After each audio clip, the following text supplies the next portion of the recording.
आप सब लोग उम्मीद करती हूँ सब अच्छे होंगे और स्वस्थ होंगे। मैं Meena Rana IGT virtual class में आपका स्वागत करती हूँ।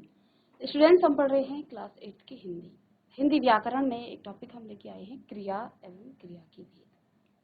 तो ये क्रिया क्या होता है और क्रिया के कौन कौन से भेद होते हैं। इससे पहले आपने देखा किसी वाक्य में संज्ञा क्या है, सर्वनाम क्या है।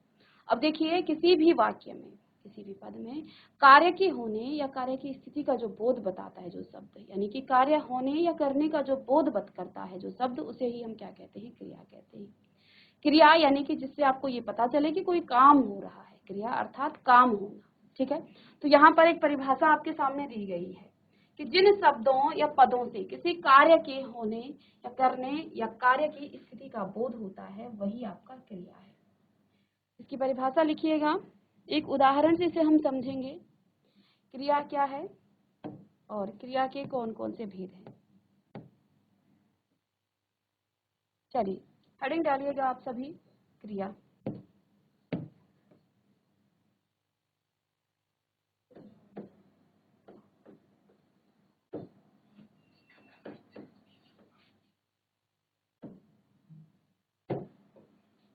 चलिए, तो क्रिया क्या होता है ये इसका आप, तो क्रिया देखिए उदाहरण के लिए, जिन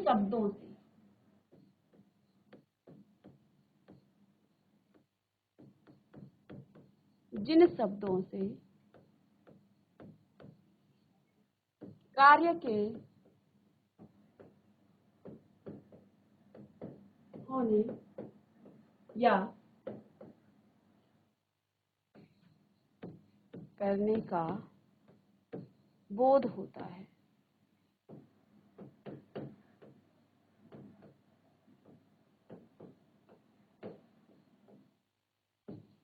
वह क्रिया कहलाता है।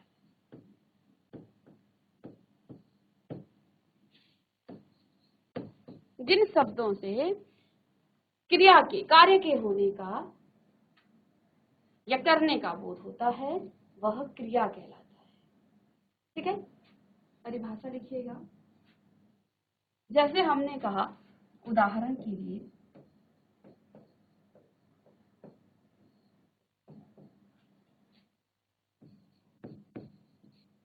राम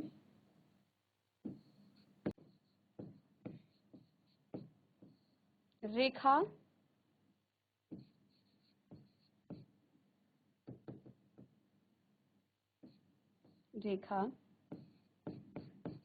गाती है, रेखा गाती है। तो यहाँ पर क्रिया शब्द क्या है, राम आपका क्या है, संज्ञा है, और दौड़ता है ये इस क्रिया के साथ यहाँ पर ये सहायक क्रिया है, क्योंकि इस काम को पूरा होने में ये भी आपको सहायता कर रहा है। तो यहाँ पर राम दौड़ता है और रेखा गाती है, ये दोनों ही यहाँ गाती है और यहाँ दौड़ता है, ये आपका क्रिया है। क्योंकि इससे पता चल रहा है कि राम काम कर रहा है। क्या काम कर रहा है? राम दौड़ने का काम कर रहा है। ठीक है, और रेखा गाती है, तो रेखा क्या काम कर रही है? गाने का काम कर रही है। तो इसे लिखिएगा, जिन शब्दों से कार्य के होने या करने का बोध होता है वह आपकी क्रिया कहलाती है। चलिए,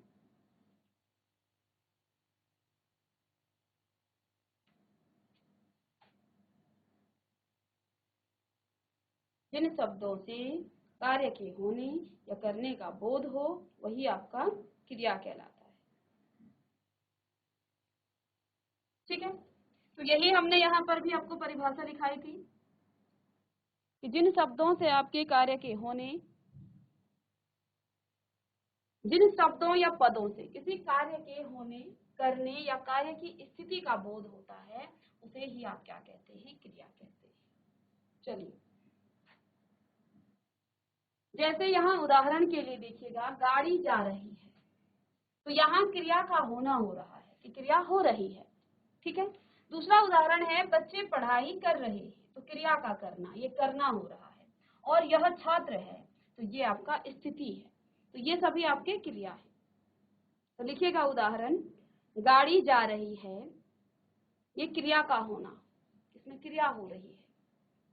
बच्चे पढ़ाई कर रहे हैं, क्रिया का करना, कर रहे हैं। ठीक है, और यह छात्र है, यह स्थिति बता रहा है।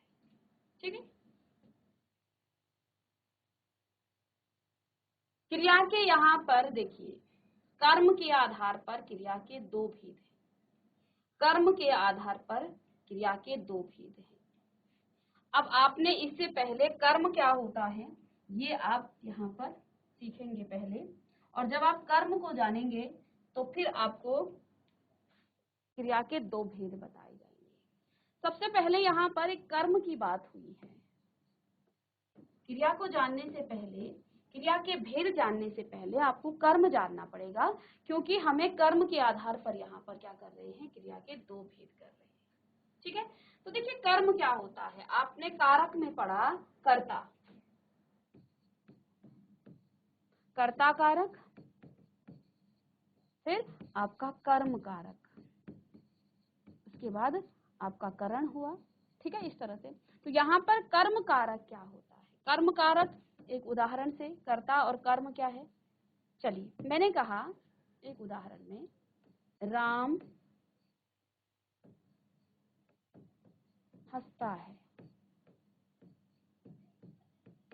दूसरा उदाहरण, राम दौड़ता है।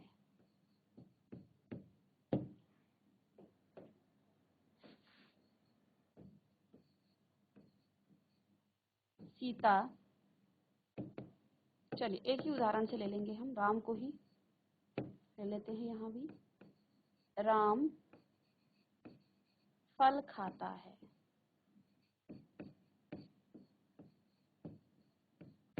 राम फल खाता है।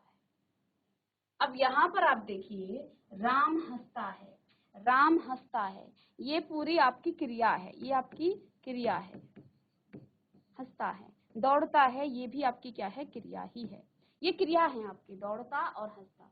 यहाँ पर राम आपका क्या कर रहा है, काम कर रहा है।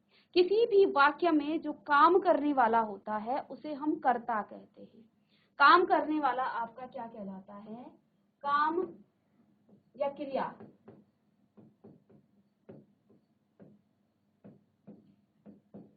करने वाले को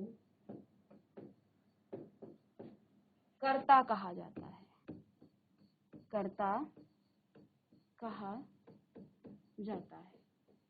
किसी वाक्य में जो काम करने वाला होता है वो आपका कर्ता कहलाता है। अब ये कर्म क्या है, अब यहाँ पर आप देखिएगा, राम फल खाता है, इन दोनों में तो काम हो रहा है और इसके अलावा यहाँ पर आपको कोई तीसरा शब्द नहीं दिया गया है। अब यहाँ पर देखिए, अब देखो इस वाक्य में राम जो काम कर रहा है उसका प्रभाव सिर्फ राम पर पड़ रहा है, सिर्फ कर्ता पर इसका प्रभाव पड़ रहा है।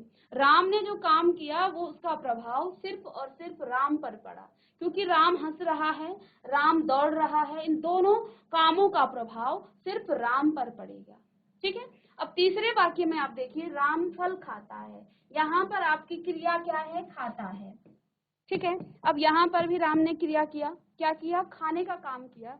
राम फल खाता है और राम आपका करता है, लेकिन इस क्रिया का प्रभाव राम पर भी पड़ेगा और साथ साथ फल पर भी पड़ेगा, क्योंकि जब राम फल खाएगा तो फल भी खत्म हो जाएगा, राम का पेट भी भर जाएगा।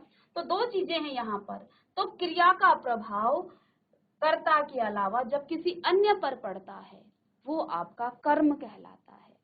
ठीक है, क्रिया का प्रभाव कर्ता पर, तो देखिए जो काम करने वाला होता है उस पर प्रभाव तो पड़ेगा, लेकिन यहाँ पर उसके अलावा जिस पर प्रभाव पड़ रहा है वो आपका कर्म कहलाता है। तो राम ने कर्म किस पर किया, फल पर, तो यहाँ पर आपका क्या है, ये आपका कर्म है। और यहीं से आपके क्रिया के दो भेद भी निकल कर आ जाते हैं। कैसे, हम क्या कहेंगे, जिस वाक्य में, जिस क्रिया में आपका कर्म है वो आपका सकर्मक, और जिसमें कर्म नहीं है वो आपका अकर्मक कहलाता है। तो यहीं से आपके दो जो आपकी क्रिया के भेद हैं वो आपके निकल जाते हैं। क्रिया की हमने दो भेद आपको बताए, तो यहाँ आपने देखा सकर्मक और अकर्मक, सकर्मक और अकर्मक। इसमें आपका कर्म नहीं होगा, अकर्मक में कर्म नहीं होगा और इसमें कर्म होगा। तो जिस वाक्य में आपका कर्म है वो आपका सकर्मक और जिसमें आपका कर्म नहीं है वो आपका अकर्मक क्रिया कहलाती है। तो क्रिया के दो जो भेद हैं कर्म के आधार पर, इसको जानने से पहले आपको कर्म को जानना है, कर्म क्या होता है। तो कर्म क्या होता है, किसी वाक्य में क्रिया का प्रभाव जब कर्ता के अलावा किसी अन्य पर पड़े वो आपका कर्म कहलाता है। जैसे यहाँ पर फल आपका क्या है, कर्म है, क्योंकि फल पर ही राम ने क्रिया किया है, इसका प्रभाव फल पर भी पड़ेगा। अब जैसे सपोज राम ने सेब खाया तो सेब भी आपका खत्म हो जाएगा और यहाँ पर राम का पेट भर जाएगा। तो राम तो काम कर ही रहा है लेकिन यहाँ फल पर जो है इसका प्रभाव पड़ेगा, तो ये आपका क्या कहलाता है, कर्म कहलाता है। और जिस क्रिया में आपका कर्म है वो आपका सकर्मक और जहाँ कर्म नहीं है वो आपका अकर्मक कहलाता है। तो ये चीजें आपने देख ली। अब आगे यहाँ पर आप इसको नोट डाउन कर सकते हैं। तो हमने क्या कहा, कर्म के आधार पर यहाँ पर आपके कर्म के आधार पर आपके दो क्रिया है, क्रिया के दो भेद, अकर्मक क्रिया और सकर्मक क्रिया। ठीक है, अब इसकी परिभाषा आप लिखिएगा। अकर्मक क्रिया, क्रिया का सीधा संबंध कर्ता से होता है, कर्म की आवश्यकता नहीं होती है। यहाँ पर जैसे आप देखिए पक्षी आकाश में उड़ रहे हैं, पक्षी आकाश में उड़ रहे हैं, कहाँ उड़ रहे हैं, आकाश में उड़ रहे हैं। क्रिया यहाँ पर क्या है, उड़ रहे हैं। कौन उड़ रहा है, पक्षी। कहाँ पर, क्या इस पर आकाश पर इसका प्रभाव पड़ेगा, नहीं पड़ेगा। ठीक है, बालक जाग गया है, बालक जाग गया है, तो यहाँ पर क्रिया हुई है जागने का, तो इस पर जो है बालक के अलावा इस पर जो है किसी का प्रभाव, यानी कि क्रिया और कर्ता का सीधा यहाँ पर संबंध होता है। ठीक है, तो यही चीज आपको यहाँ लिखी गई है कि अकर्मक क्रिया, क्रिया का सीधा संबंध कर्ता से होता है, कर्म की आवश्यकता यहाँ पर नहीं होती है। तो इसमें आपको किसी अकर्म की आवश्यकता पड़ी तो वाक्य भी कंप्लीट है और कर्म की आवश्यकता भी नहीं पड़ी, इसलिए ये तो आपका क्या हो जाएगा, ये आपका अकर्मक क्रिया। यह विद्यालय है, यह विद्यालय है, तो यहाँ पर भी आपको किसी कर्म की आवश्यकता नहीं पड़ी है। तो चलिए इसको आप नोट डाउन कीजिएगा कि क्रिया के भेद कौन कौन से भेद हैं, कर्म के आधार पर अकर्मक और सकर्मक, अकर्मक क्रिया और सकर्मक क्रिया। चलिए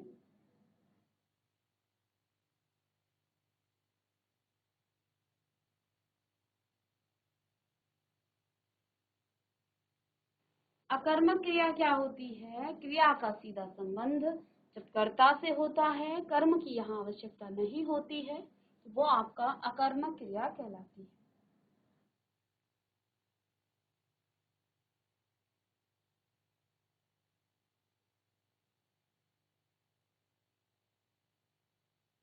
चलिए अकर्मक क्रिया की आप पहचान कैसे करेंगे, आपको कैसे पता चलेगा ये क्रिया आपकी अकर्मक है। तो अकर्मक क्रिया की पहचान, नेक्स्ट हेडिंग डालिएगा, अकर्मक क्रिया की पहचान। क्रिया से पहले क्या या किसे लगाएं और उत्तर नहीं मिले, जैसे रमेश भाग रहा है, क्रिया से पहले आपने क्या कहा, कौन, कहाँ, कैसे नहीं लगाई। ठीक है, तो यहाँ पर देखिए आपको क्या लगाना है, क्रिया से पहले क्या और किसे, इस प्रकार के प्रश्न आपको करने हैं और फिर आपको जो है इसका उत्तर मिल जाएगा। ठीक है, देखिए पक्षी आकाश में उड़ रहे हैं, तो क्रिया क्या है, उड़ रहे हैं। इससे पहले आपने क्या करना है, क्या उड़ रहे हैं, तो पक्षी उड़ रहे हैं। कौन उड़ रहा है, पक्षी उड़ रहा है। बालक जाग गया है, कौन जाग गया है, बालक जाग गया। ठीक है, यह विद्यालय है, यह क्या है, तो इसमें आपको उत्तर मिल जाएगा, यहाँ पर आपको उत्तर मिलेगा कि आपका अकर्मक क्रिया है। ठीक है, आपको क्रिया से पहले कौन, कहाँ और कैसे नहीं लगाना है। ठीक है, निम्न क्रियापद हमेशा अकर्मक ही होते हैं। अब यहाँ पर कुछ शब्द ऐसे हैं जो हमेशा अकर्मक होते हैं, जैसे हंसना, रोना, सोना, उठना, बैठना, जागना, कूदना, लेटना, गिरना, उछलना, आना जाना। ठीक है, चीखना, भागना, चमकना, रुकना, मरना, फटना। ठीक है, ऐसे ही उगना, डूबना आदि शब्द जो है हमेशा अकर्मक क्रिया ही होते हैं। तो इन सभी को आप लिख लीजिएगा। चलिए तो यहाँ लिखिएगा निम्न क्रियापद हमेशा अकर्मक ही होते हैं। जैसे पहला आप लिखिएगा हंसना। तो देखिए अकर्मक की पहचान करने के लिए आप क्या करेंगे, क्रिया से पहले क्या और किसे लगाएंगे, यानी कि इस प्रकार के प्रश्न आप करेंगे तो आपको अकर्मक क्रिया मिल जाएगी। ठीक है, चलिए इसके बाद नेक्स्ट है आपका अकर्मक क्रिया के भेद। पहला है स्थित्यर्थक क्रिया। तो क्रिया एक ही स्थान पर होती है और उसकी स्थिति स्थिर रहती है। जैसे अध्यापक कुर्सी पर बैठे हैं, दर्पण अभी अभी टूट गया, ठीक है, सरबजीत मर गया, नेताजी आज दिल्ली में ठहरे हैं। तो यहाँ पर आपकी जो क्रिया है वो एक ही स्थान पर होती है और उसकी जो स्थिति है वो स्थिर रहती है। ठीक है, चलेगा।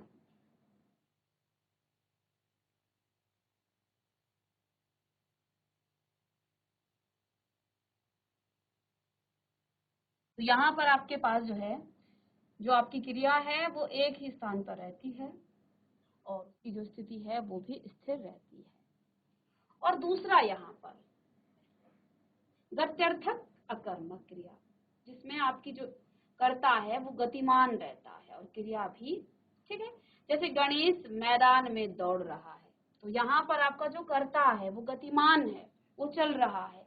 ठीक है, तो गणेश जो है मैदान में दौड़ रहा है, तो ये क्या कर रहा है, गति कर रहा है, ये गतिमान है।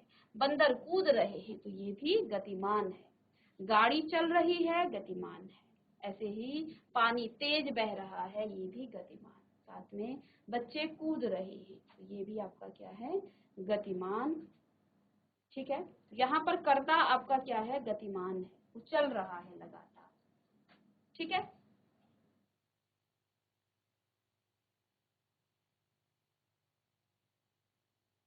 नेक्स्ट है आपका अपूर्ण अकर्मक क्रिया। अपूर्ण अकर्मक क्रिया, तो वाक्य कर्ता क्रिया क्रिया की दृष्टि से पूर्ण होते हुए भी पूरक पद के बिना अपूर्ण प्रतीत होती है। जैसे कौन लगाने पर जिज्ञासा बनी रहे, जैसे वह है, भाई कौन है, ये भी आपकी क्रिया है। ठीक है,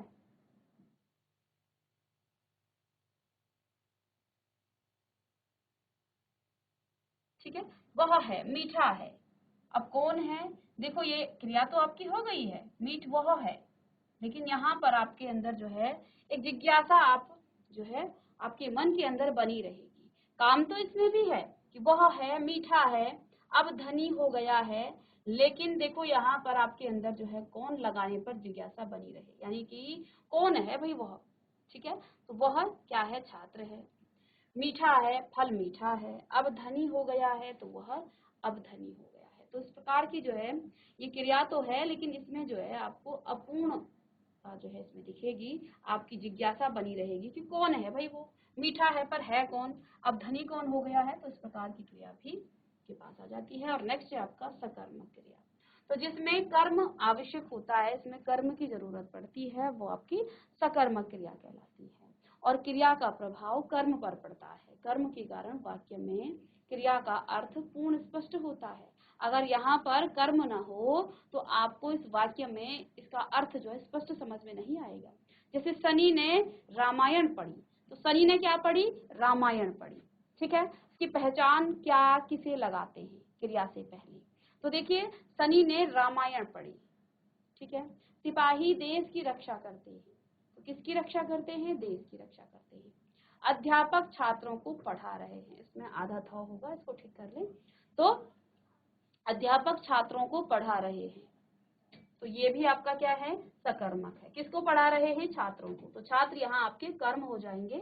सिपाही देश की रक्षा कर रहे हैं, किसकी रक्षा कर रहे हैं, देश की।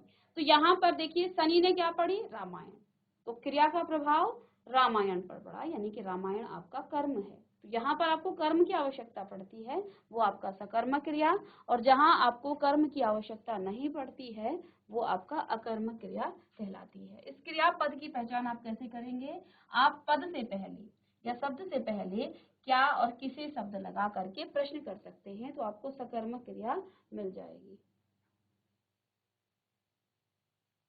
तो चलिए स्टूडेंट्स, आज की क्लास में हमने क्रिया और क्रिया के दो भेद पढ़े, सकर्मक और अकर्मक क्रिया। सकर्मक जिसमें आपको कर्म की आवश्यकता पड़ती है और अकर्मक जिसमें कर्म की आवश्यकता नहीं पड़ती है। तो मिलते हैं नेक्स्ट लेक्चर में, इसी को आगे कंटिन्यू करेंगे। तब तक के लिए thank you and have a nice day.